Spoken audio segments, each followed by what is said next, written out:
Have you ever wondered why some of your prayers seem to go unanswered?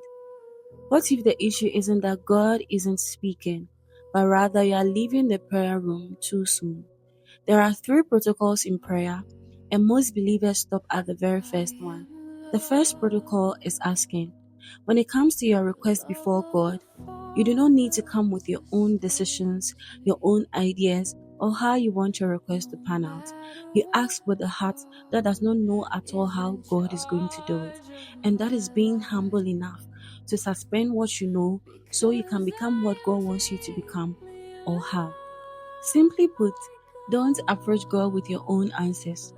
Throw your point out of the window so you can hear well and receive well what God has for you.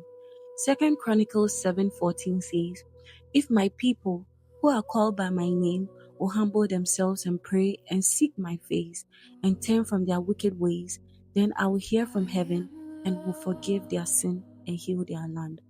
Notice that before God says pray, He first says humble themselves. That means it matters when you humble yourself before God. Pride is holding on to your own ideas, while humility is receiving what God has for you.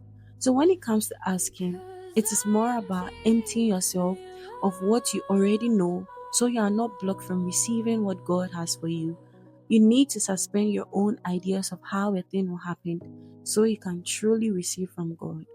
Now let's go to the second protocol in prayer, which is seeking. After you ask God for your request and after you've emptied your heart of your own ideas, don't rush out of the prayer room. Pause to receive wisdom concerning what you've just prayed about.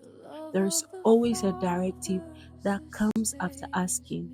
Never end your prayer without moving to this part. Seeking is what will give you the steps to arrive at what you've asked for. For example, if you're asking God for a better relationship with your mom, your friend, your colleague, your partner, or even your sibling, the directive that comes when you seek wisdom concerning that request could simply be listen more when you are dealing with them, or do not argue with them, or probably pray for them. So, in summary, after asking, pause and seek the steps that will help you arrive at what you've asked about. Now, let's go to the last protocol, which is knocking. The idea of knocking is not simply to receive your request and leave. The idea is to abide in His presence until you are consumed by Him. And I'll repeat it again. The idea of knocking is not simply to receive your request and leave. The idea is to abide in His presence until you are consumed by Him. Because the honest truth is that God is more interested in making you than merely giving to you. He wants to bring you to the place of unwavering faith.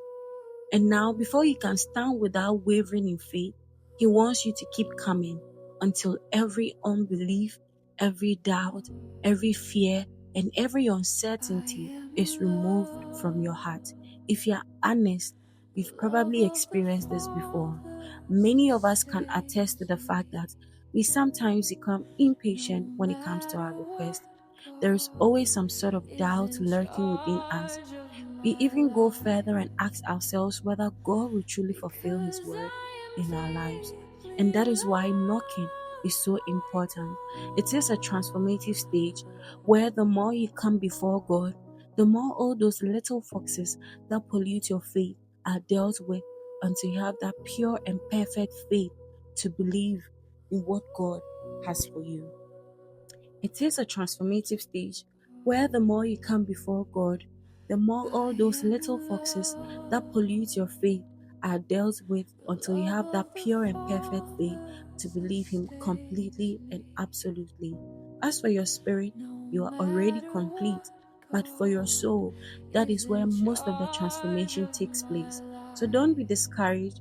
God is working, and you are not wasting time by calling upon the Lord. So, in summary, don't approach God with your own ideologies. Seek His wisdom concerning the very thing you are praying about. Humble yourself to accept His way, and as you keep coming before Him, know that there is a transformation happening in your heart where you stand complete and perfect in Him without wavering in faith. If you made it this far, God bless you. Do like, do share, do comment, and let love of others the hear about this truth. Father Remember, you are deeply sustains loved by me. God.